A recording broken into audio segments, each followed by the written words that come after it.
The voice of Husker Nation is on the air. This is Hail Varsity Radio. Insight, opinion, expertise, along with the biggest names talking Nebraska sports.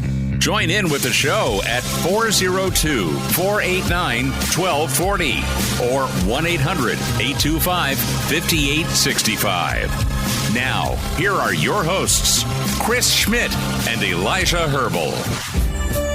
Welcome to it. Great to be with you on a Tuesday. It's Hail Varsity Radio. We're presented by Currency for all your equipment financing needs. Go Currency. Chris Schmidt, Elijah Herbel. Hope you do it all right. Plenty to get into.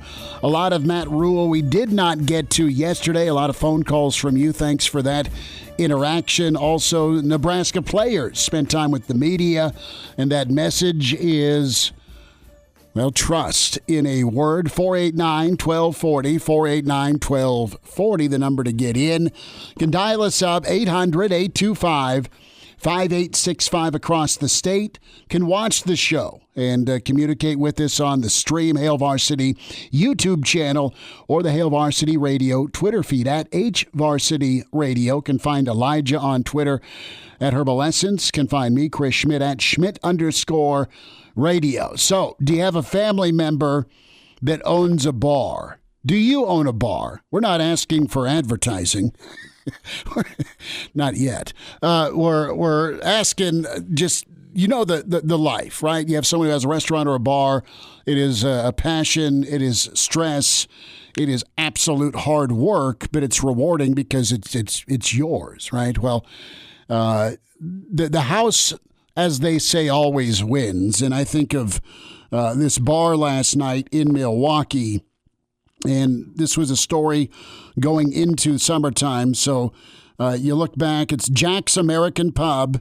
They made their announcement last month that anytime Aaron Rodgers lost a game as the quarterback for the Jets, as the starting quarterback, right? So you had one shot, which was last night because Rodgers out with an Achilles. 4 plays into his Jets career? It feels like. So that promotion is, well, it's done, and thanks to New York's overtime kickoff return against the Bills, and our old boy Seth, big Buffalo fan at Lazari's. The place was in stunned silence. They thought they were going to be taken care of. Rodgers started. The Jets were losing, and it's going to be great. I've got how many pitchers I've downed. I've got my Uber lined up for that safe ride home. And what happens? Special teams strikes for the Jets, and they win. Would you ever do a promotion like that as a bar owner? Give away free drinks. I think I could see Nebraska fans' wheels turning as to, okay, if Nebraska has a turnover-free game, you get free drinks. Your drinks are half off. What are you grinning about? Do you remember whenever Budweiser, they went into the city of Cleveland? Yes. And they had those coolers locked up in every sports bar across the city. They did. They locked up the coolers and said, when or if the Browns win a game this year, we'll unlock the coolers and all the beers inside are free. Because they had gone over for a while, and then at some point they finally got the win. Yeah. And then you fast forward, before Baker's shoulder injury, they got to the AFC title game against Chiefs. Yeah, and think about how great a promotion that is, though, for these local bars. Hey, everyone's going to come in and they're going to drink during the game in hopes that they get some free beer at the end. And you wonder, from this bar in Wisconsin, their point of view, you wonder if they... Should the Bills have won yesterday? Or should the Bills have lost yesterday? Mm-hmm. No, wait. Bills have won. Never had to pay. Didn't have to pay. Damn it. If the Bills would have won, they would have had to cover the bar tabs. Yes.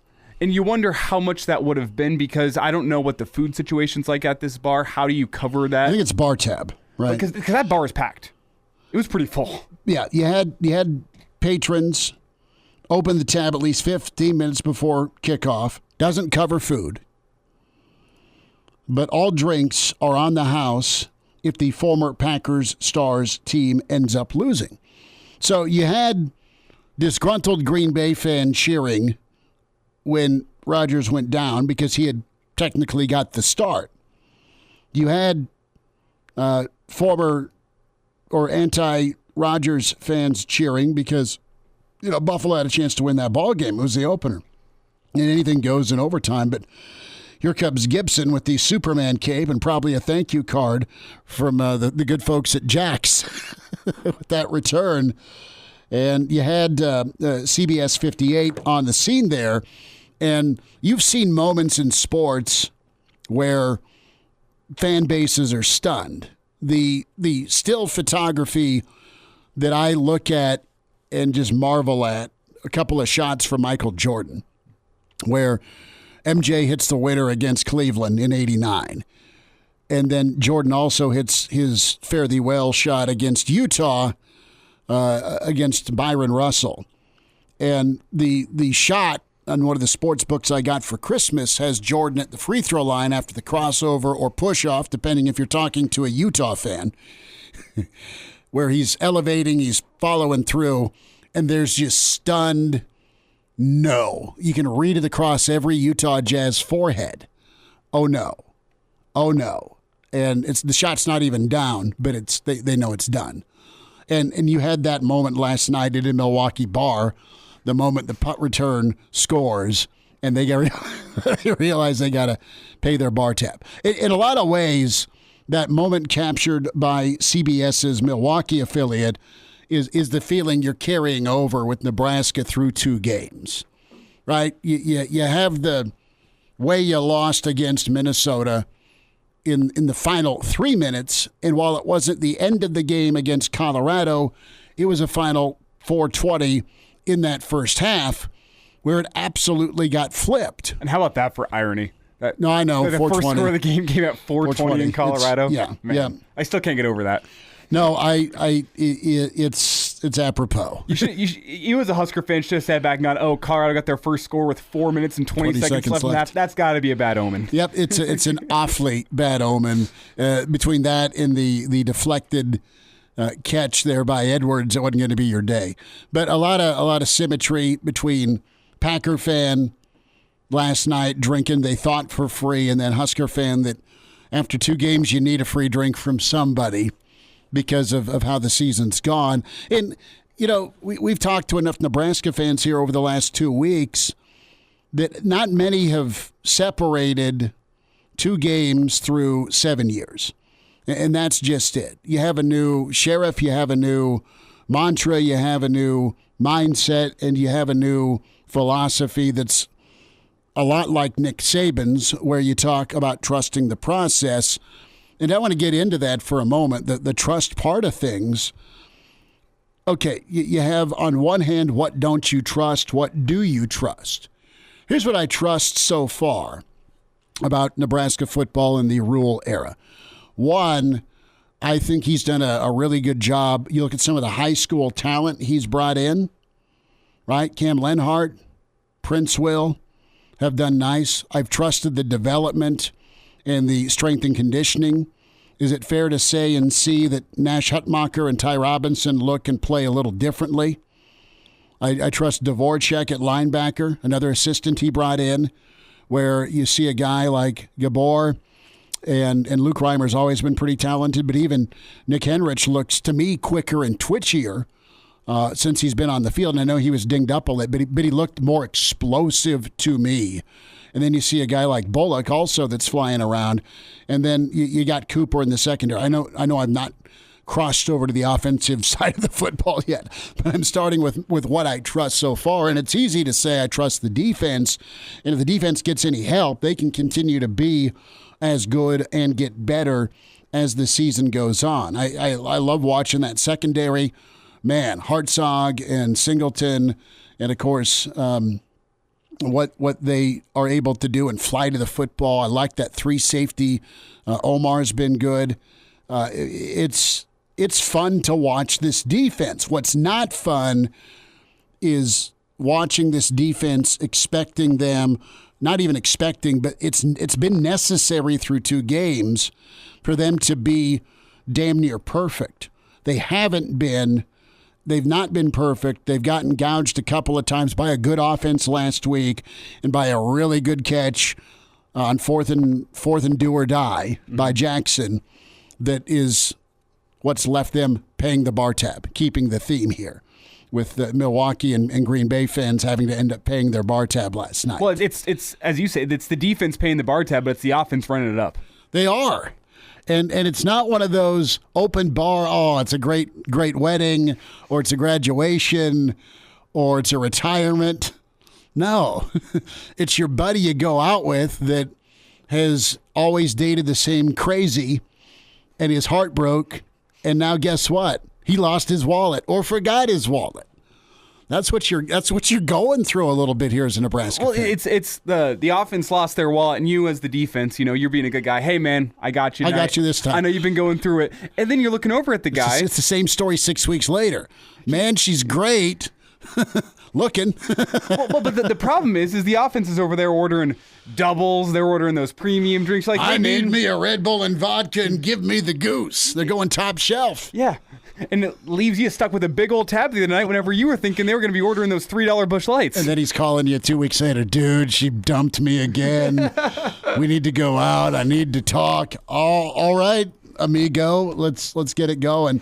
But that's where I'm at from a trust standpoint. We'll talk with Mitch Sherman of The Athletic coming up.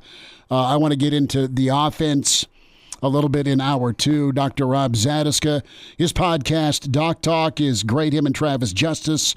We love talking O-line and offense with Dr. Rob, so he'll be with us in less than an hour. We'll be streaming those, so can watch the show, Hail Varsity YouTube channel, and, of course, wherever you hear us on the radio. But, trust is really a two-way street, Elijah, and you're not getting that two-way street. It's one way right now from the Nebraska defense. We'll get to some of your comments right now. We have talked defense. We've laid out what we trust or like about this football team. Special teams was damn good against Minnesota. Was not. It's not that they tackled poorly against Colorado. Punting was off against the Buffs in altitude. How does that happen? Don't know. And then you doink the field goal, but I'm not ready to be too worried about field goals moving forward.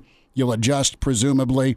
But on offense, that's been a big question mark, not just with decision-making or holding onto the football at the quarterback spot, but if you're Satterfield, there's been a lot of grumbling about Satterfield. There was grumbling when Satterfield was hired, and I don't want to go there yet. I don't think he's had a fair 2 games. And what I mean by that is what he's called, and he's been pretty good with sticking to the run. I know there's some grumbling through 8 quarters of going deep early in the fourth quarter against Minnesota, but I like that mentality. You just got to execute. We don't know if his game plan is awesome and he just has had 0 execution. You got to have a good feel with what the guys can do. And I think Monday through Thursday, I think he thinks he knows what the team can do or what some of their strengths are. But come game time, it gets back to Coach Rhule, and some of the guys wanting it too bad. They're squeezing it too tight. I believe that's been part of it, and it's very evident with some of those unforced turnovers. Well, and one of the things I think I have to keep in mind whenever I'm talking about Marcus Satterfield in the beginning to the year for the offense is it hasn't been pretty. And I think one of the things that sticks in my craw is the fact that Satterfield's job outside of being offensive coordinator is being the quarterback's coach. And the quarterback play has not lived up to what it needs to be at Nebraska, especially in this offense. And that falls on Satterfield. But I'm not willing to say, as Mike here says in the chat, put Satterfield on the Brian Ferentz contract. I'm not prepared to go there yet. Look at what the offense looked like last year whenever, especially Casey Thompson didn't play. That offense was one of the worst in the country, if not the worst in the country whenever your starting quarterback was down. And I understand you have to take things with a grain of salt, but look how the philosophy has changed with the offense. Everyone's kind of screwed without their starting quarterback, but there's worse cases than others. Well, and then you think back, what did that team do well last year when Casey was healthy? They threw the ball really well. They ran the ball for damn near nothing every single game. And look how the philosophy has shifted. It's only 2 games into a new year with a lot of the same pieces that you had last year. You're trying to run the football more. You're finding more success there. But it's an offense that, as of right now, I think doesn't quite have an identity. We talked about that after the Minnesota game. I think you can say the same thing after the Colorado game. They're better at running the football. What run plays do they execute well? Well, I don't know. It kind of depends on a game-by-game basis. What pass plays do they call well? I don't really know. We don't know. There's still intermediate. There's still an identity that needs to be hammered out. And if Marcus Satterfield can't find an offensive identity as the year goes on, then you start getting a little bit worried. But it's still early on in his tenure. He's still trying to figure out what the pieces that he has, how they perform in games. I'm willing to give him a little bit of leash, along with the entire coaching staff, just in terms of this offense finding an identity. Now, say we get to Michigan and this offense still doesn't know what it does well. You start having some issues, but it's only been 2 games. It's been 2 games against 2, at least from what we can see right now, good Power 5 teams. This team's a lot about confidence, and they have a chance, while not taking anybody for granted, to get confident heading into Michigan. They got a chance to do some things, whether it be with Harburg or with Sims. We'll know later on in the week who's going to be at quarterback. But you're going to want to run the football, complete some intermediate passes, figure out if you can get deep or not.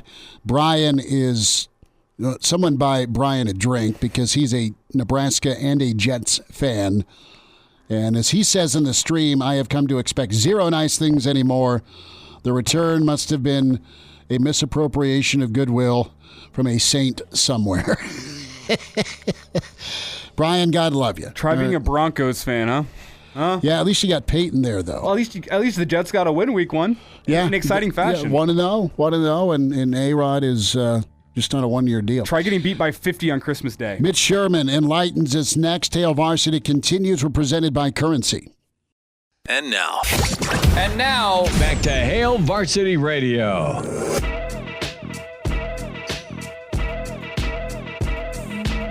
Back into it at Hail Varsity Radio, presented by Currency. Chris Schmidt, Elijah Herbel, Mitch Sherman with us from The Athletic, at Mitch Sherman on Twitter. Mitch, how's your Tuesday? Thanks for a few minutes. It's been a nice Tuesday. Some good comments from Nebraska football players in Lincoln at Memorial Stadium, and we're moving through the week. We are. Northern Illinois awaits under the lights Saturday at Memorial Stadium, and the message today from most of the players, if not all, Mitch, that were at the podium was, well, trust in a word. And it seems like, despite the start, they're still on board in this, this Rhule tenure. Yeah, and you'd expect no different. They're not going to bring players in who are disgruntled, and the players are going to definitely go with the party line when they're in front of the cameras. And I don't have a reason to believe that things are amiss in the Nebraska locker room. I mean, this is very early, not just in the season, but also in what is a rebuild, a reboot for Matt Rhule. So the players that we heard from today are on board with what the coaches are doing. You know, they're behind Jeff Sims, who's had a lot of struggles in the first 2 weeks, and they're ready to turn things around in this opener Saturday night against Northern Illinois. At least that's certainly what we're hearing from them. Sometimes there are other things that are happening in the context of a team, but I think this one's pretty straightforward. Mitch Sherman is with us here from The Athletic. It's Hail Varsity Radio. And Mitch, whenever you look ahead at the next 2 weeks and what the player's task is, do you think it matters how it looks against Northern Illinois and against Louisiana Tech, or is the only thing that matters getting a win whenever you look at these two teams and where Nebraska's at, sitting at 0-2? Is the eye test going to be important against Northern Illinois? I guess both from the coaching staff's perspective and from the fan perspective. Well, I think the predominant thing is to get a win, and that comes above all else. Is to get a win this week and then get a win against Louisiana Tech next week, so you can even your record at 2-2 when the Big Ten gets hot and heavy against Michigan on September 30th, and then you have to go on the road to Illinois. But that's down the road. Right now, what's in front of Nebraska is Northern Illinois and a couple of non-conference games. And right, getting the win, most important thing. And then yes, I do think how it looks has some value, some importance. Nebraska could be in a position in 2 weeks where it's 2-2 and everyone is feeling much better about the situation with the team than the way they feel today, based on how those games look. Or I think Nebraska could be in a position at 2-2 in 2 weeks where there's a lot of hand-wringing that's still taking place, in part because you know what the schedule is setting up to look like, but also because of the way that these games go. So it's not like it's style points necessarily. I think it's more just boring stuff. Like not having unforced errors, which we saw a lot on Saturday at Colorado. Mitch, what do you think this offense can become? Ideally, let's paint that identity with what their strengths may be. It's just 2 games. It's been a lot of self-infliction by the offense with turnovers. But flip it around, say things get cleaned up and they try and ramp up. That's the goal for Michigan and beyond. What's going to be a strength? Well, I think it's a different conversation in 2023 than it is for the long term with Matt Rhule. But we're talking about 2023, I think, here. And I think this is an offense that can be defined by its running game, the short passing game, it's the work that it does to be a fundamentally strong group. And that we've not seen that in weeks 1 and 2. But I think the ability is there. The players are there. The experience at a lot of positions is there. In some cases, the talent is above average. It's not through the roof. It's not Trey Palmer like we saw last season as a wide receiver at Nebraska. But there's enough talent there for Nebraska to win games that are on this schedule. And I think it's a blue collar offense. That's probably what the identity is. If you're talking an ideal world, it's not an offense that is scoring 35 or 40 points a game, but it's one that plays complementary football with its defense and allows its defense to do the things that that Tony White and his crew have already shown, and that's be a disruptive unit. They have things they want to work on too, and help the offense by generating some turnovers. But right now, the bulk of the task in being a complementary football team is on the Nebraska offense, which hasn't held up its part of the bargain yet. Mitch, is there, dare I utter, winnable games on the schedule? When we look at the Big Ten West, we'll know more about Minnesota this weekend as they head to Chapel Hill. But can Nebraska still get to 6 based on what you see on their schedule? I know that's a tough question at 0-2. I think, yeah. I mean, you don't cash in the chips right now and say, all right, completely reevaluate after 2 games. What's the new goal? Because 6 isn't going to happen. That's not where they're at this position. I mean, they lose on Saturday. I think you can start to have that discussion. That's not a place that Nebraska wants to be. That's not a discussion that Nebraska in any way or anybody associated with the program wants to be having on Saturday night. So if you get this win and you get the win next week, then it's four wins the rest of the way to get to bowl eligibility. And sure, I think it's possible. It's there. It's going to take a lot better play than what we saw at Colorado and at Minnesota. But this was the beginning. Haven't even been home yet. Let's give them a chance to get their bearings, develop some confidence, and it's always possible, maybe even likely when you look at Matt Rhule's track record, that this can be a better team, a different team in October and November. It's Mitch Sherman with us here, Hail Varsity Radio. And Mitch, as it stands right now on a Tuesday, who do you think trots out as Nebraska's starting quarterback on Saturday night? And that's a loaded question because we're not quite sure what the health of Jeff Sims is going to be. And yeah. I think we can assume a healthy Jeff Sims is likely going to start on Saturday. But what's the feel that you're getting as we begin this week? Do you think it's going to be Jeff Sims? Today on Tuesday, I don't really have a feel. The players weren't talking today about who took snaps at practice. I don't know that we'll even get that answer tomorrow from Marcus Satterfield on Wednesday. I think he's going to leave it to Matt Rhule, who talks again to the media on Thursday morning. And by then, we'll have a sense of who it's going to be. I came out of the press conference on Monday with the head coach, thinking that there was maybe a slightly above 50% chance that you'd see Heinrich Haarberg as the starter. And part of that is just based on the fact that these ankle sprains are tough. And if it's a high ankle sprain, and that's kind of, I don't think it's a bad high ankle sprain. This is paraphrasing Matt Rhule yesterday. He mentioned high ankle sprain after the game Saturday. yesterday. He didn't walk that back, but he also didn't play it up. I think a bad high ankle sprain or even a normal high ankle sprain is something that can really set an offensive skill player or a defensive skill player or a lineman, just a football player back 2 or 3 weeks. And if that's the case, then I don't think they'll send Jeff Sims out there, because if you take away his running ability, you take away his strength, and they don't want to put him in that spot after the way the last couple of games have gone. So but after today, I don't know. I'm going to wait till Thursday at the latest, maybe Wednesday afternoon, to get a sense from the OC on how I feel about the way it's going to go. Fortunately, I don't have to predict it. I just have to show up and see who's there. Mitch, when we talk about the portal and getting, a difference maker, we've said the name Trey Palmer in the interview, and first touchdown of his NFL career last Sunday for Tampa's narrow win over Minnesota. I want to flip it over to the Sims conversation. And what do you think Nebraska saw in Sims, i.e. Rhule and Satterfield, when they decided to go that route? I mean, we know his size and athleticism, but as far as what he could do for their vision on offense. That's it at the beginning, is just you look at him and he's 6'4", he's 220 to 30 pounds.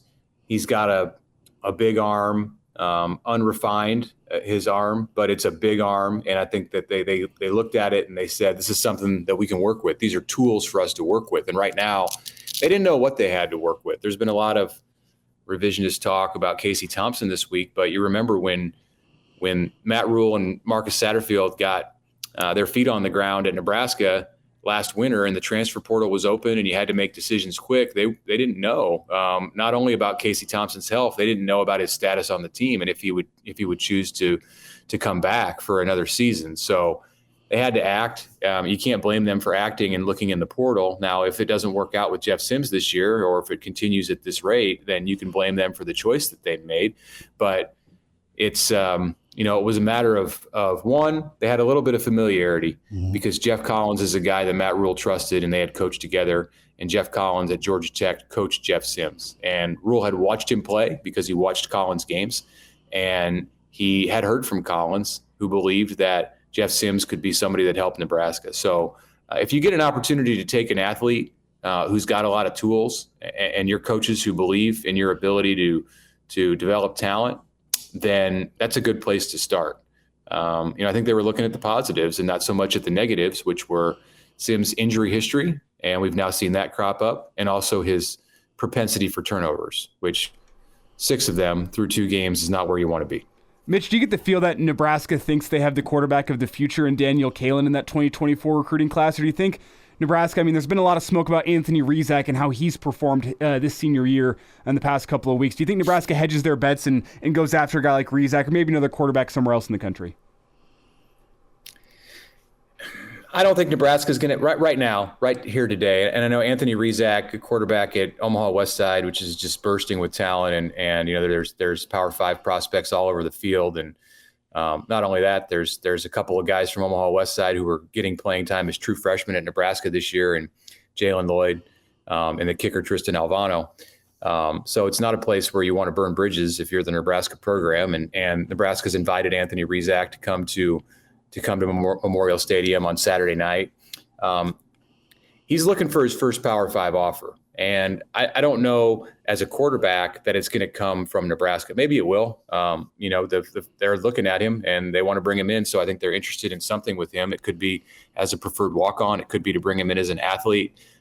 Maybe Nebraska will look elsewhere in this recruiting class to see if there's somebody out there that they can't pass up on at the quarterback spot. But I doubt that. Generally, the way it works today is that you get one in a freshman class on scholarship at least. And not to say that Daniel Kalen steps in, or I think there's very little chance that he steps in and starts at Nebraska in 2024. But if the 2024 starting quarterback isn't on the roster right now, then I think it's most likely that he's coming from the portal and not from as a true freshman. Mitch Sherman with us from The Athletic, at Mitch Sherman on Twitter is where you find him. And Mitch, what are you expecting Saturday from Nebraska, Northern Illinois? I do think you'll see Nebraska play better. And I probably said the same thing a week ago after Minnesota, that it was the first game and the jitters were out, and that they were going to be motivated to play better. And, we saw it for one quarter and then another 7 or 8 minutes, or maybe 9 or 10 minutes, until about 5 minutes left in the first half. We saw Nebraska play better, even while they put some balls on the ground. I think the home field's going to help. I think the crowd's going to be behind them.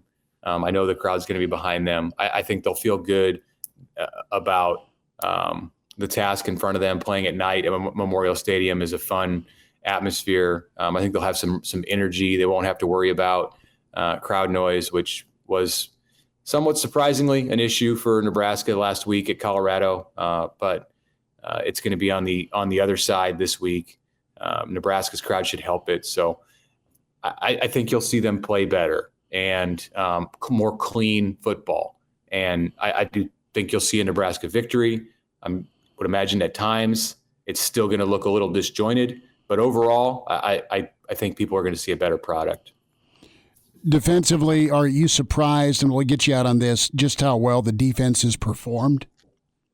I'm surprised at how well they've tackled, at how aggressive they've been, at how seamless some of the transition to the new scheme has appeared without playing. Well, they played a very good offense last week. And, they got beat, they got burned in the second half, especially in the second half at times. You can't overlook the 393 passing yards that Shedeur Sanders had, but Nebraska also sacked Colorado quarterbacks 8 times, and they shut down the run game. So there's some positives to take away from that. Much more positive than negative with this Tony White defense. And I'm not completely surprised. I've been intrigued by Tony White, not just him, but some of the defensive coaches that he's put around him. Evan Cooper, to start with. I think he's an outstanding young secondary coach, and White, as I've said, is a top defensive coordinator. So I would expect I expected that they were going to get results, and it's happened here in these first couple of games. Mitch, we'll catch up with you on Saturday. Thanks for a few minutes today. Okay, good to talk to you guys. Thank you. Thanks to Mitch Sherman, and podcasts can always find our segments with Mitch or other guests for the entire show. Spotify, iTunes, Google Play with Hail Varsity Radio. Also, the Hail Varsity YouTube channel is where you can watch all of it. Let's sneak in a little bit more Matt Rhule. We didn't, a little more. We had what time for one yesterday? One comment from the head coach. We'll have more thoughts from the players next hour. How's he handled just being So, yeah, that was going to be a question for some of the players. But let's get into that, because there's a real possibility we'll know more probably Thursday on if it's Sims or Harburg. But cut 3 here with Rhule on that gap at quarterback. What's it look like? I know he's said he's confident in winning with all 3 quarterbacks, but where is that gap, and how big is the gap? I just leaned back on kind of what I said at the end of training camp, that I felt like we could win with Chuba, and I felt like we could win with Heinrich. They both can run, so we can maintain some of the things that we're doing quarterback run-wise. I think some of the plays we've called have been quarterback draws, and maybe they've been seen as like a scramble, but we've called some quarterback draws that those guys can execute at a high level. So I think both those guys can run the offense. Obviously, right now, with where we're at right now, the offense isn't doing what we want it to do in general. So, I think all of us, as a team, have to be better on offense to have a chance to win games. But I have a lot of confidence in both those guys, and I think they both bring unique skill sets to the table. So you're going to be a run-first offense, Elijah. That puts pressure on the offensive line. You need the running backs to be dynamic and talented. And then if you get the opportunity for some play action, hit it. But Nebraska's intermediate passing game has been pretty good. That 0 to 10 yard window has been all right. It's been the big play, the over-the-top play that's been lacking. You've had some more impressive gains by Kemp, 17 to 20 yards kind of beyond that second level that you saw more of against Colorado? You just don't quite have the picture of, say it is Harburg on Saturday. What's he look like throwing the ball? A little bit of a confidence booster, though, for him to get in and find a way to get the ball to Finoni in the end zone. So a little bit more from Rhule. Let's talk and hear about expectations moving forward, not just for the team, got 7, but also what looms ahead Saturday. This is kind of what you get when you hire me. You know what I'm saying? Like, this is what you kind of get. Like, it's not going to be a quick fix. It's not going to be overnight. It's going to be, we believe, built to last. It's going to be built on rock. And so we take advantage of these. We take advantage of these painful moments. We sit there and want to say to our goal right now is to say to ourselves as a coaching staff, in 3 years, we did our best coaching these weeks. So I understand if there's frustration. I understand if there's like, man, why, but we're trying to learn how to win. You know what I'm saying? We're trying to learn how to win. And that's everything. So obviously, can you turn the ball over 4 times to win? No, I get that, right? But like, why are we turning the ball over? Like, why? Like, I take accountability to the guys. I did a poor job last week of preparing for the crowd noise. I didn't do a good enough job. And that's not an excuse. That's me, honestly. I hate when coaches get up here and say it's on me. I honestly did not do a good enough job. Because why? Because we were going on silent and we fumbled the ball twice, right? But why aren't we just diving on the ball? Because the guys want to win so badly. So we want to win so badly, but we're just not doing the little things it takes to win. But at the same time, it's 13-7 with 6 minutes left. I'm going to keep saying that. Like, that can't happen. You know what I'm saying? Like, that can't happen that it becomes 36. We're just trying to attack it all throughout the program, that everybody sees it. We can't punt the ball 25 yards. We can't, like, all these little things come together. But if program-wide, if everybody takes accountability, blocks out the noise, and everyone tries to handle these little things, when it all does come together, because I think we're playing pretty good defense at times, and we're running the ball okay. If it all comes together, I think it'll be pretty hard to deal with, right? Because we'll be running the ball for about 250 a game. We'll be protecting the football, good on special teams, good on defense. So that's the plan. It's just not all together yet. So that plan is well thought out. It sounds great. You just want it accelerated if you're a Nebraska fan. And again, there's the to be continued that's much of the same. A lot of this is look, right, Elijah? It's one thing to lose, but how are they losing? And I think Saturday is important to take a deep breath if you're Nebraska. Continue to go out and do what you think you can do on offense, lead on that defense, get better special teams play, and find a way to win. Find a way to cover. I mean, seriously, if you win by double digits against Northern Illinois, who's not a great football team but can be scary, according to Matt Rhule, then you're on the board. You're on the board, and then you got La Tech coming in. You have a chance to get on the board again, and who knows how those moments where you're worried about, is the guy going to get blocked and maybe I'm going to run before I get the snap. Oops, here's a fumble on 3rd down as I'm on the doorstep of scoring something. Maybe it just flips around. And that's what this team needs. We'll wind down this first hour. Hail Varsity continues, presented by Currency. And now, back to Hail Varsity Radio.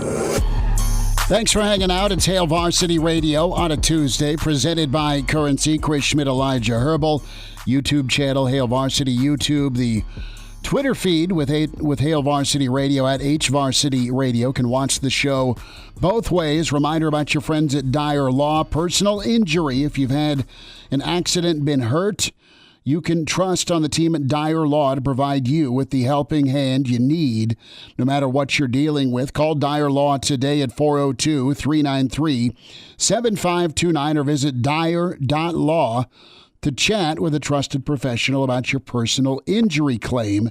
That's dyer.law, and that phone number again with Dyer Law at 402-393-7529. We'll get Dr. Rob Zatechka, the Husker offensive lineman, part of the pipeline. He has a story I'm going to ask him about when it comes to the topic of disrespect and motivation. It's been a hot topic with Dion here the last 48 hours. I did see a good tweet from folks about Jay Norvell, how he just got up this morning and poured himself a cup of coffee. That is good. But, I mean, I'm not sure if Dion heard it, but I think Matt Rhule might have taken another shot at him based on what we heard in that last little statement where he said, you know what, you brought me here, it's going to take a process, but we're building our foundation on rock, you know? That could be seen as a shot at Deion Sanders. I think there's a Bible story that has to do with that is the reference point. So I don't know. Based on how Colorado's been treating things, I think that's a shot at Coach Prime. I did not get to read the transcript of Coach Bielema, but he had some opinion on the fact that Big Noon is ditching Illinois Penn State for another weekend in Boulder. Hey, they are must-see TV. How cool is that? Well, it would have been a lot cooler if you're a Nebraska fan if the result would have been closer. But the Colorado-Nebraska game drew 8 million plus right there with just shy of Bama, Texas. And that's something to behold. That's really cool. We're talking a lot about offensive plan. What's the direction for Nebraska? What can you do with the backup? What can you do with Sims? And Colin chimes in. He has family in South Carolina. And South Carolina's offense was terrible till the last 3 games when Beamer took over play calling. Players didn't like Satterfield and turned on him there. At least that's what the family from Colin says down in South Carolina. Matt chimes in. And is Rhule fixing Sims like trying to change lead to gold? Is Rhule an alchemist? Well, don't know. There's upside and talent there, which is why you go get the guy. What is doable on offense, and what can you reasonably expect? Tom Fornelli had a good article with CBS Sports, college football writer, and he has the oopsie-daisy ratio. And what that is how many times does your quarterback fumble and how many times does your quarterback throw an interception? It's not lost fumbles, it's just total fumbles, because if you fumble during a drive, percentages say that you're going to end up punting if you don't lose the fumble. It's a negative play that kind of derails your drive. And through Georgia Tech, through 1,455 snaps at Georgia Tech with Sims, his oopsie-daisy rate, that's either an interception or a fumble, was at 3%. Right now, through 103 snaps, Sims leading college football with the oopsie-daisy rate of 7.7%. Hour 2 on the way. Dr. Rob Zatechka talks Husker football next on Hail Varsity. The voice of Husker Nation is on the air. This is Hail Varsity Radio. Insight, opinion, expertise, along with the biggest names talking Nebraska sports. Join in with the show at 402-489-1240 or 1-800-825-5865. Now, here are your hosts, Chris Schmidt and Elijah Herbel. Back to it at Hour 2. It's Hail Varsity Radio, presented by Currency. For all your equipment financing needs, go Currency. Chris Schmidt, Elijah Herbel. Excited to have the good doctor back with us, Dr. Rob Zatechka. Doc Talk Sports. Get his podcast downloaded at Doc Talk Sports on Twitter. Him and Travis Justice do an amazing job. Dr. Rob, you're awesome, man. Thanks for jumping on with us here in Hour 2. Are you hunkered down? Is that your little... is it your Husker den? Is it your workshop? Give the folks watching on Hail Varsity YouTube the locale. This is like my basically it's my basement bar. So it's kind of come here. It's a good setup. So we got a little Husker stuff in the background. I see the pipeline picture. I love it. Bar room and bar tabs have been a theme since the first hour, specifically if you're a Packer fan and you went out to that bar in Milwaukee and you thought things were going to be great until the Jets won in overtime. I want to ask you, was there an exorbitant bar tab ran up that either you had to pay as a rookie in the NFL or you and the pipeline maybe ran up after a big win? Boy, you know what? We didn't that was one of the great things about being part of the Giants organization is that I don't want to say they protected the rookies, but it was basically no Hayes. it was kind of this no haze type environment there. And so everybody was kind of all on the same, I guess I'd say same playing field. So you actually didn't have to do that. So it was kind of nice. But nothing with Nebraska. You and the crew didn't go out after a big win and run one up? Oh, we kept it reasonable. How's that? That's fine. That's a very good take. It was reasonable. That means they hit a proper pregame. Yeah, that's right. You were over at someone's house beforehand. I like it. Now, are you talking back when I was playing? Yeah. With those guys? No. I'm when you were playing. Right now, we're all mature and grown up, where we have a speed limit, I would think. No, not everyone. Well, you would think. Rob, let's get into Nebraska and what you see with this offense. It's been a discussion point. We don't know what quarterback is going to look like on Saturday. We know what quarterback has looked like so far. There's been some good, but there's been some tough decisions and just, quite honestly, fundamentals not followed through on. Where are you at, man? Are you panicked? Do you see things playing out okay for this offense as they progress? What's your temperature like? I'm still kind of in sort of this wait and see mode, and I guess I say that for a couple of reasons. Number one, I think Minnesota and Colorado actually have a very good defense. I know Colorado didn't show that in the TCU game. I saw some things out of their defense I was actually kind of impressed with. They've got some very good athletes on that defense, and I think they're going to. It's not this NBA type defense that you saw versus TCU in that first week. They're better than what they showed in that TCU game. So I think Nebraska is going to have its chances on offense as the season moves along. I guess when you look at the quarterback position, am I worried? Yeah. At the same time, too, it depends on what your perspective is. And I went into this season looking at it from the standpoint of when you looked at what Rhule did at Temple, what he did at Baylor. That first year was a 1-10 or 1-11, 2-10 kind of season, both places.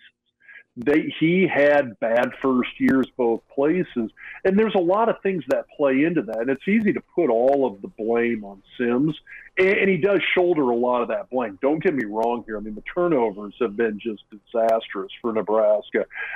You take away any 2 turnovers versus Minnesota, and Nebraska wins that game.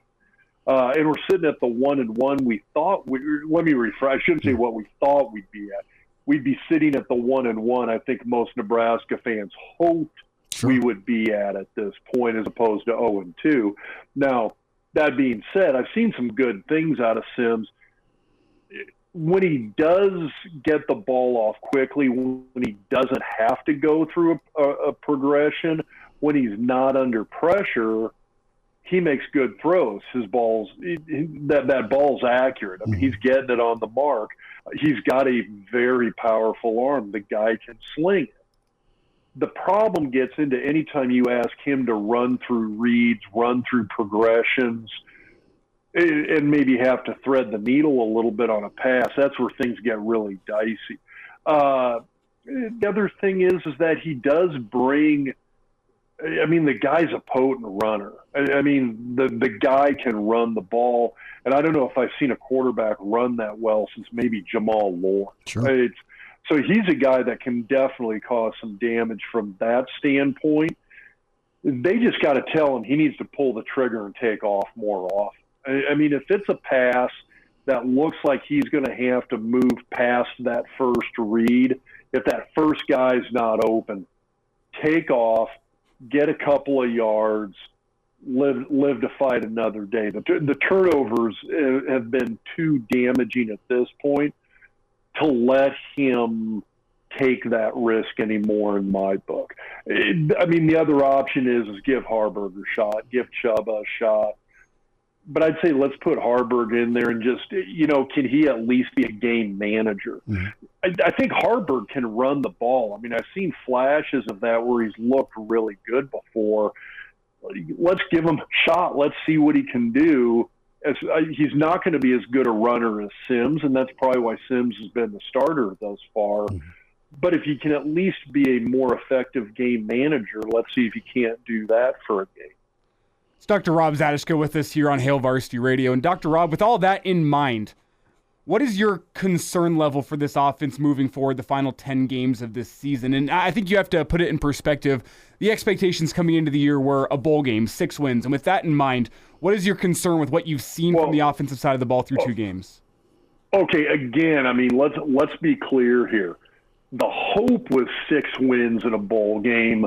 The expectation, I mean, man, it really depends on who you talk to. I kept going back to, it's easy to look at that first year at Baylor and say, hey, that offseason prior to Rhule coming in, they cleaned house after a sex scandal there, and he had nothing to work with. I understand the 1-11 first year at Baylor.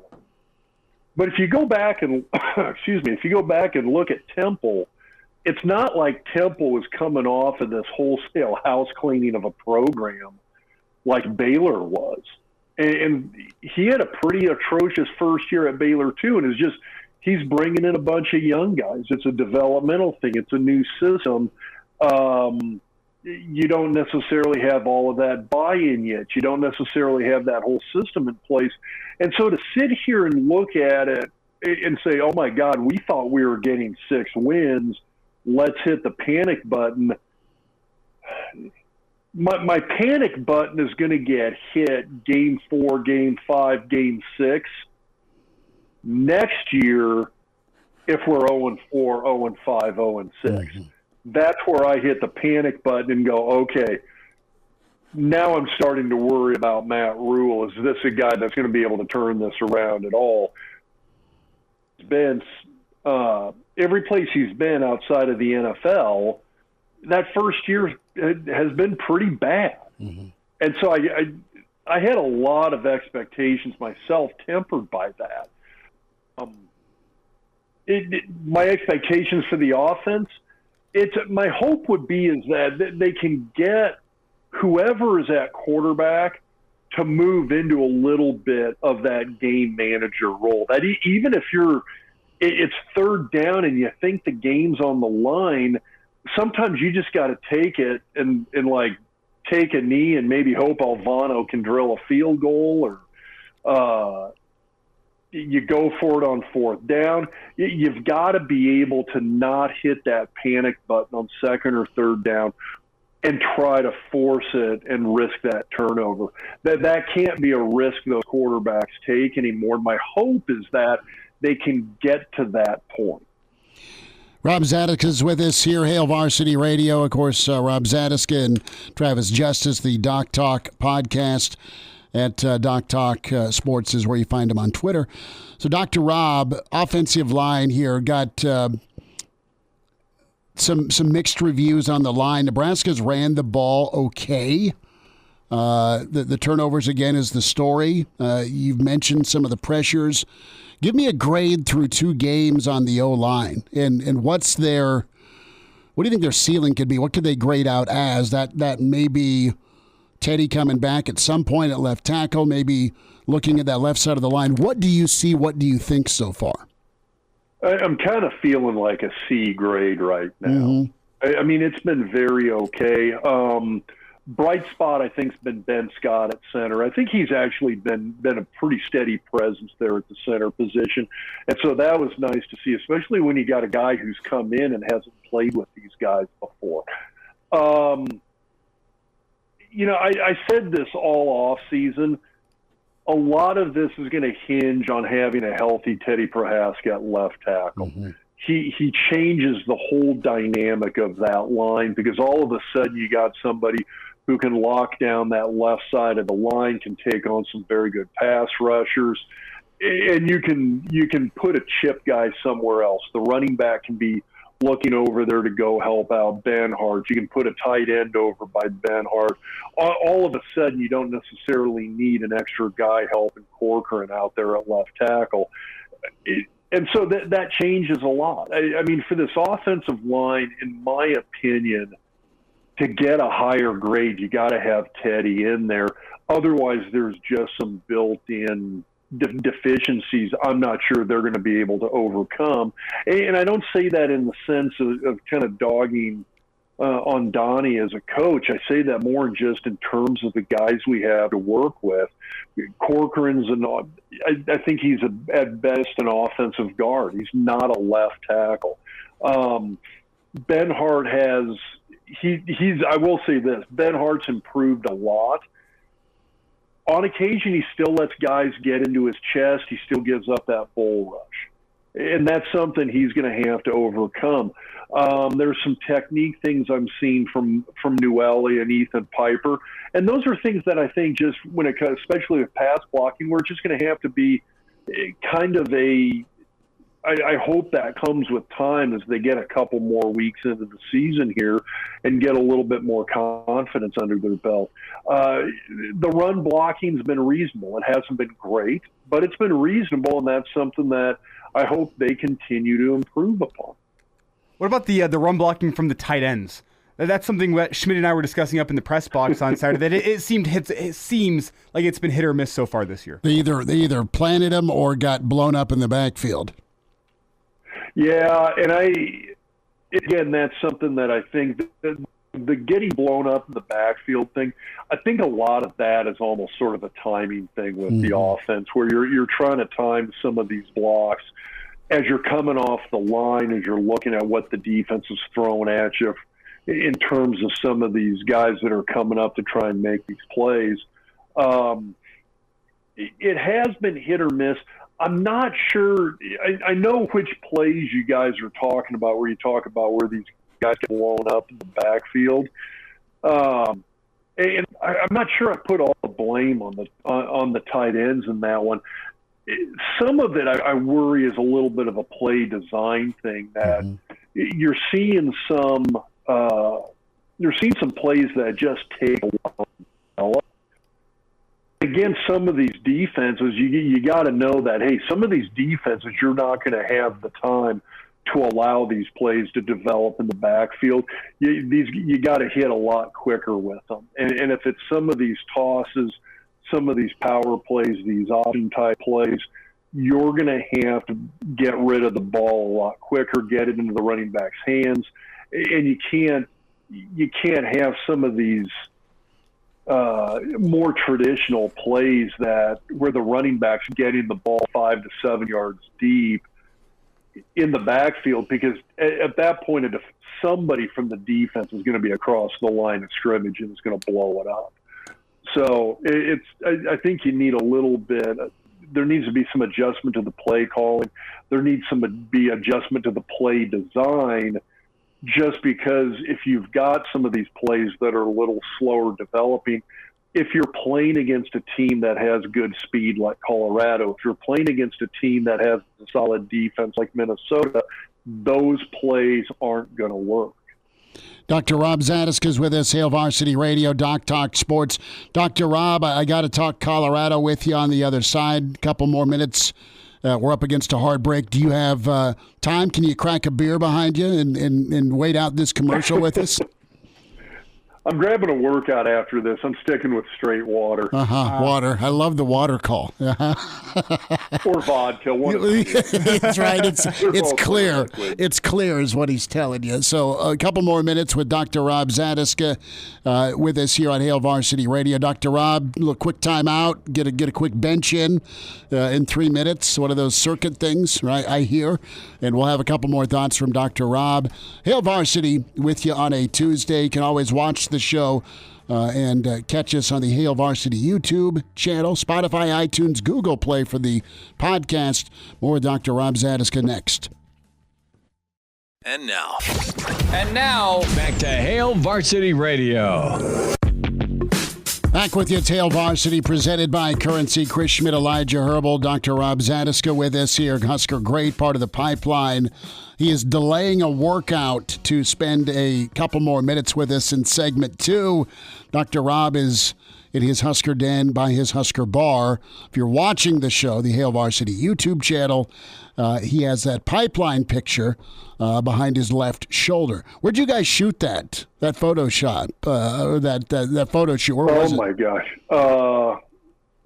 Big commercial concrete, and I guess you'd call it plumbing's not the right word, but big concrete utility place in north side of Lincoln off Cornhusker Highway. I don't remember the name of it. Well, no, good for you, Rob. You just got to say, hey, they don't pay me advertising dollars, so I'm not going to mention the name. No free shout-outs. Don't say I don't remember. I don't even know if it's there anymore. Well, I had to ask. It's a good shot. So, Rob, Dion has played. I think his full deck is the disrespect card, and he played that. And I loved how Rhule responded. But you were pretty keen on motivation yourself, correct? Before the Colorado game with bolt cutters, can you tell that story? Yeah, well, the basic story was, I told the guys on the offensive line that the night before the game, there was a TV crew out at the Lincoln Airport when Colorado arrived that their star defensive tackle, Shannon Clavell and Darius Holland, got off the plane carrying like a big old set of commercial pipe cutters to kind of signify they were going to cut the pipeline. And apparently everybody believed me for about 20 years. So I got to be honest, I didn't think it'd work at the time, but it did. So I don't know how much it actually made a difference in terms of our performance in the game that year going into that 94 Colorado game. I think we were going to stomp them anyway. I think that was already predetermined. But a little extra motivation or button pushing didn't hurt anybody with the every little bit helps. The pipe cutters. And you look at Dion, though. I mean, some of this is straight up imagined, it feels like, with this painting of the disrespect. It's personal. It's, for Nebraska fans, it's no good ever to lose to Colorado, and it's no good to be in it for a while and then have the levee break. But what's your take on the world of college football that Dion lives in? He's, Travis Justice had a great line. He said he's a disruptor. Sure, that's fair. And I kind of like that. I mean, you got a guy who's coming in. He's doing things completely different than what almost anybody else does. He's got a different attitude about it. It seems like his players love him. I mean, there's a group of players. I mean, there's some people that's not going to work with. There's some people that it's going to work great with. And for the people that it works great with, those recruits are going to flock to him. But he's a good coach, and it's worked in the past and is continuing to work at Colorado. One of the things that I think people really underestimated was the job that Dion did at Jackson State. I think a lot of people looked at that and thought, well, you know what, it's an FCS school, it's an HBCU. Is this a place that really his coaching ability, when you look at what he did there, is going to translate to a Power 5, Pac-12, Big 12 school? And obviously, to a fair degree, it has thus far. But I mean, I'm one of those people. I look at in the college football world, whatever level you're at. If you look at what Dion did at Jackson State, that was impressive. I mean, the COVID season, he went 4-3, and I think one of the wins was technically a forfeit win, but he basically went 500 in that weird spring FCS COVID season. And then he went 11-2 and 12-1 the next 2 years. That's impressive. That I don't care where you're at, to have the ability to do that is pretty impressive. And so the coaching ability is there. I think a lot of people are trying to look at this as Scott Frost had a great year at Central Florida and then came to Nebraska and tanked. Why didn't that happen with Dion? That's apples and oranges. It's different situations. It's different people. It's different styles, trying to cookie cutter situations and put them all into the same category. It doesn't work that way. I don't think Frost had enough of a track record to really judge how good he was or wasn't as a head coach.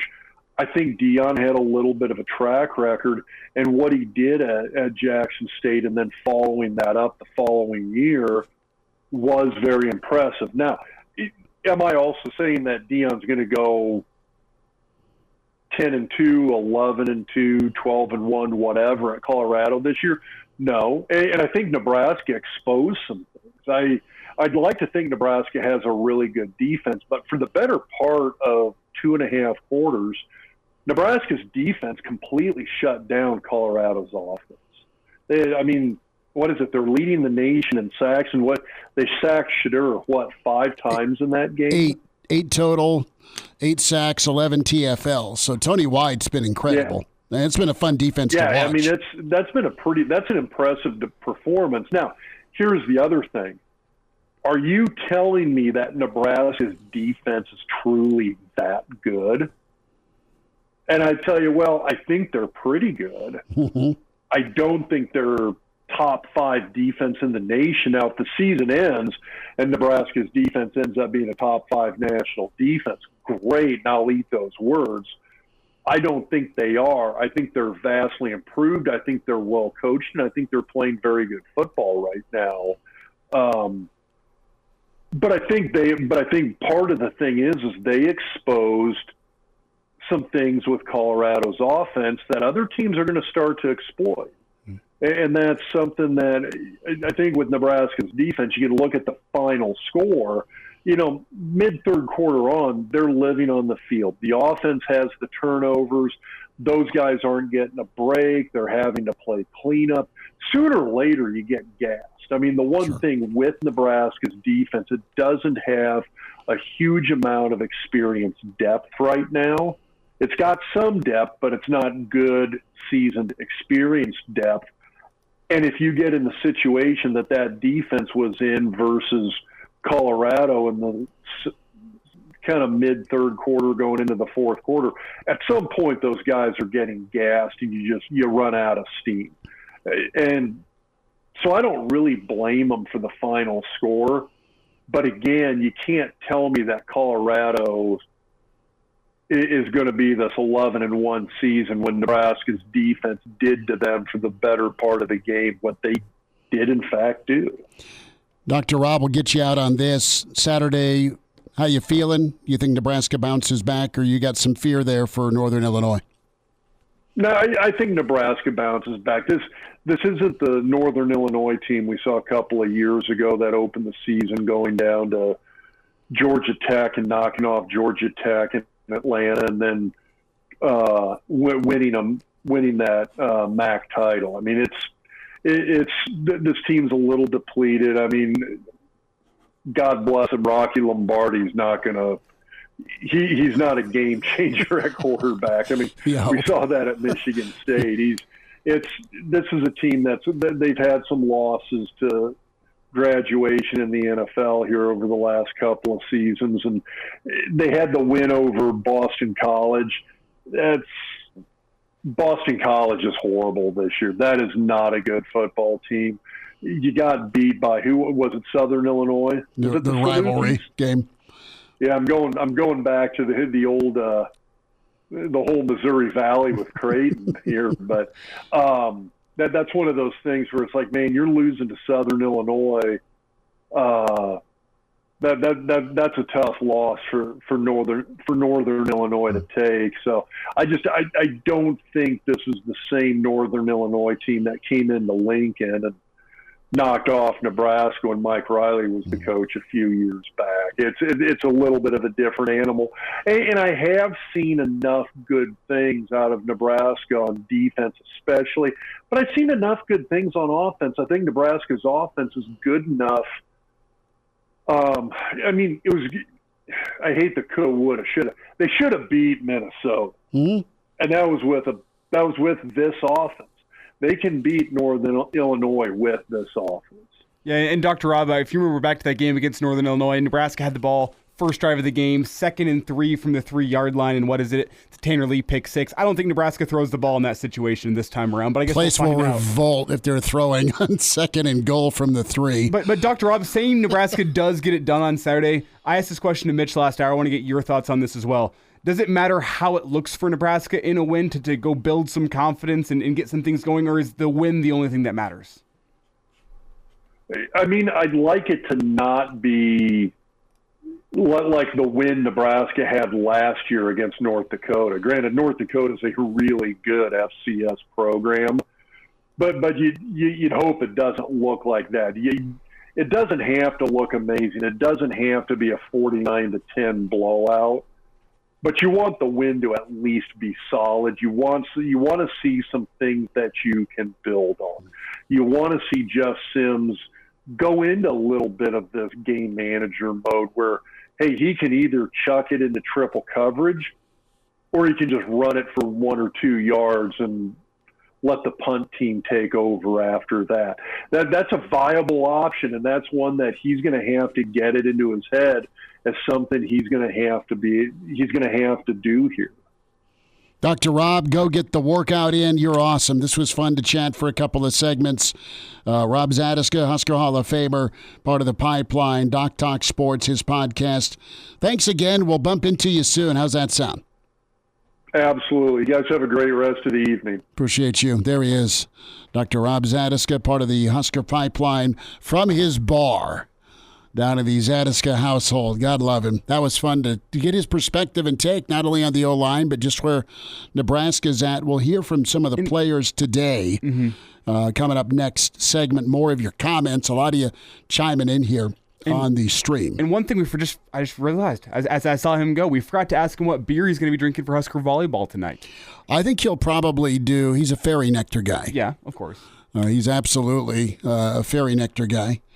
Brett emails in, the key to win the rest of the games are to score at least one more point than the other team. Brett has already dove into the Fairy Nectar with that incredible analysis. I love it. That's second to none. It is. Chris at HaleVarsity.com is where you can keep the emails coming. More folks talking about what this season will be or can become. We'll get there more from the players. Hail Varsity continues, presented by Currency. Hail Varsity Radio is live. Now, back to Schmitty. Schmitty's a great guy, but he don't have a brain. And Elijah. You want me to speak? When I point at you, yeah. On Hail Varsity Radio. Big thanks to Dr. Rob Zatechka. Todd's pissed I'm still talking Colorado. But when you get a former Husker of his ilk on, you want to hear so far through the season on the O-line and what Saturday can look like.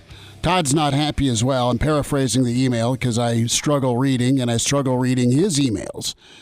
But he's a little frustrated, putting it kindly and nicely, that the head coach is still getting millions to struggle year one. Let's get into a couple last comments from Rhule before some of the players and offensive flow. Right, Elijah? And Dr. Rob touched on that. You've hit on it as well.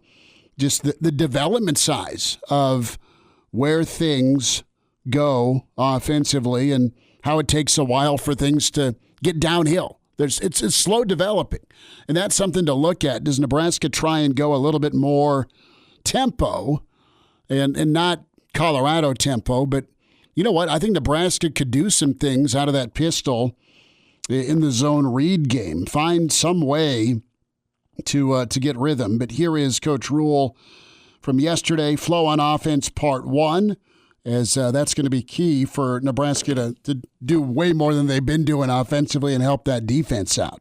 I can't remember if it was 4 or 6 plays of over 20 yards.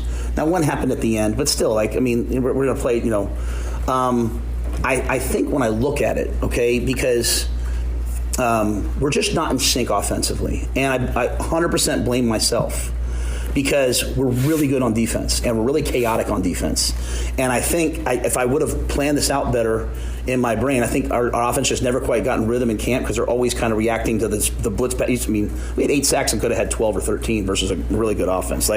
So I think we kind of became very reactive in camp, and we didn't start off with an FCS school to get our rhythm, right? We started off with Minnesota, a top 10 defense, and then we went to Colorado and played in that. So we're just trying to find some rhythm. So I don't know if I'm answering your question other than it's not just the turnovers. We're not playing well enough the way that we want on offense. But I saw some flashes. I saw Billy make some plays, and I came out of it like, hey, we got to get the ball in Billy's hands more. I think we take the ball the first drive, and everything's not perfect, and we still down in field goal range. We take the ball, we answer the call, we take it 64 yards down there, we have it on the 32-yard line, it's 3rd and 5, or 35, whatever it was. It's 3rd and 5, 2 downs, and then the ball hits the ground. So it's about the turnovers, but it's also about just the overall flow and execution and getting in rhythm.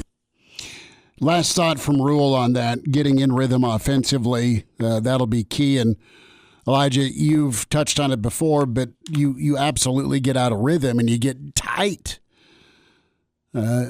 super tight on offense. Well, especially when you fumble the football, you go, no, you dodged a bullet, but you're just your mind and body go to a different place. Especially when you don't have something you can use to get yourself back into rhythms, a bread and butter that you can turn to that hey, on 1st and 15, whenever we need 5 yards to get ourselves back into reasonable down and distance, we know we have something we can go to that's going to pick us up 5 yards. Mm-hmm. Those rhythm-type plays that hey, whenever we really need to get this offense back in rhythm, we can go to it. What is that for Nebraska right now?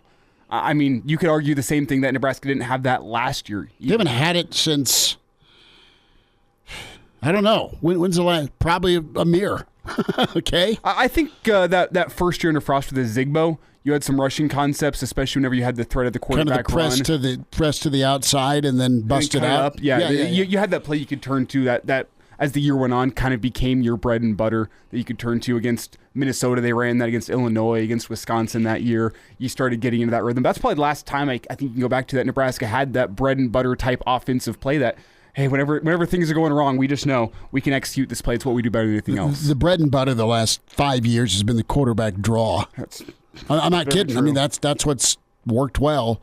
Last thought here from Rhule on rhythm. When I say this is what you get when you hire me, not to go 0-2, hopefully. What I mean by is I'm not going to change. We're going to double down on our process. We're going to double down on what we're doing. We're not going to just be like, oh, maybe we should do this. Like, it's working in some areas. Some other areas, it's slow. We're just going to keep staying with it. So, I don't know if I'm answering your question, Sam. I think we could have had some more plays. But you got to stay on the field, right? You got to get some points. And I think once that happens, we'll get a little more confidence on offense. And I think you'll see the guys playing with a little more swagger. I don't want to talk too long, but I do want to say this. Along with Billy, I thought we saw Fedoni start to be a factor in the passing game. So I think we're seeing some guys kind of step up, and I just have to do a good job as the head coach of just pushing the guys through till we get to the other side of this. So Chris chimes in and it gets into the coaching, and that's been a complaint through 2 games. And sorry to say this, but Nebraska's way off the back. If you watch other games, Texas, A&M, Miami, Washington State, Wisconsin, you can easily see the gap at Nebraska in coaching and ability. What do you think, man? It's tough to differentiate. I assume by ability he means just talent on the field. Yeah. It's a lot of times it's tough to differentiate between what is poor coaching and what is poor execution, poor talent. Right. I mean, that's all three ingredients got to be better than that C grade. Right, mm-hmm. to make it work, and it's hard for me to say 2 games into the year that this is a coaching issue, not a talent issue, or this is a talent issue, not a coaching issue. I think that'll play itself out as the year goes on. Because last year, the beginning of the year, I don't think as many people were blaming Whipple for the offensive failures as they were by the end of the year. Beginning of the year last year was, well, there's not enough talent offensively, you can't run the football, your offensive line isn't good enough. As the year goes on, you get to the end of the year, you go, all right, we have a backup quarterback in there, and Whipple's still calling these play calls that aren't working. Well, why is he not schemed up an offense that seems to work for the talent that you have on the field? So it's so hard for me to say early in the year, or at least match the skill set, right? To specifically put a finger on the coaching and say, yeah, the coaching's lagging behind at Nebraska. To put a finger on the talent and say, well, that's not there yet. Well, and honestly, on offense, it isn't. I mean, I think your home run threat is your quarterback that fumbles, and I think your other home run threat's the running back that fumbled against Minnesota. I think you've got a guy in Fedoni you can work with. I think he could be really nice. I think Kemp's a nice option. Is he Trey Palmer? No. But you flip it around to the other side of the ball. As a unit, I think they're ranked top 40 is what we, at least the notes we have in the stream. I think defensively, they've identified some guys. They've identified correctly who they want, and then they've identified some guys that can sub in and perform with some specific roles, and they're hitting well right there. They just need some help. The two critiques I have offensively, which I still can't necessarily pin on coaching because you have a decision maker at quarterback that has shown this year that he hasn't quite made the best going decisions. with that quarterback?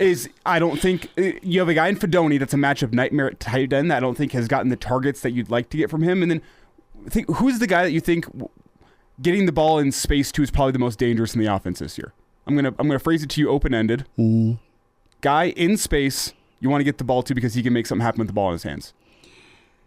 I think I personally go Ramir Johnson. I think Ramir's there. I think Grant is your most dynamic, dangerous 0 to 60 home run threat on offense. I agree with that, but we know what's keeping him off the field. It's you don't trust him with the ball in his hands because thus far he's shown himself to be a fumbling liability. Ramir Johnson, I don't quite think you've schemed up ways to get him with the ball in space like he can't. Like look at the end of the game. That option pitch that got to him, and he turned the corner and took off. And then that 40-yard pickup at the end of the game, too, and it's just straight downhill. Like, whenever he has the ball in his hands in space, he's dangerous. He's shifty. He's fast. I don't think Nebraska's coaching staff has done a great job scheming him up to get him the ball in space. But, again, that could also be your quarterback not making the correct decision as he goes through his and what you're asking Ramir to do is go short, right? You've seen no wheel routes from him. We'll wind down to Tuesday. It's Hail Varsity Radio. And now, back to Hail Varsity Radio. One final time, a Tuesday, it's Hail Varsity Radio, presented by Currency. For all your equipment financing needs, go Currency. Chris Schmidt, Elijah Herbel. Podcast, Spotify, iTunes, Google Play. The full show or the segments you want to hear. Big thanks to Dr. Rob Zatechka, Doc Talk Sports. Him joining us for quite a bit of hour two. Mitch Sherman, awesome to talk with Mitch in hour one. Reminder to get buckled up. Hands on the wheel, eyes in mind. Straight ahead, the driver has one job. That's to drive a message from the Nebraska Department of Highway Safety Office. Programming note, on the road much of the rest of this week. Thursday, we are down at the Single Barrel inside the Graduate, so I want to see you down there 4 to 6 for a live road show. Friday, Hail Varsity on the road up at the Hurrdat Sports Bar and Grill up there off of La Vista, so we're there Friday. And then pre- and post-game at the Single Barrel starting at 3 o'clock on Saturday for your Nebraska-Northern Illinois home matchup. So come see us some of those nights or days as we get you through week 3, 489-1240. So Deion Sanders on Instagram is ranked as children, favorite to least favorite. Pretty good. That's a football guy move. It is. It's a depth chart. That's exactly what it is. You got to have a depth chart. Right now, Junior is third on my depth chart behind the German Shepherd and the Labradoodle. We got to have him work on cleaning his room. Vaughn has a great idea. Chris at ALVarsity.com. Could we take some of that new money that Trev's going to use for stadium expansion and lock Tony White down?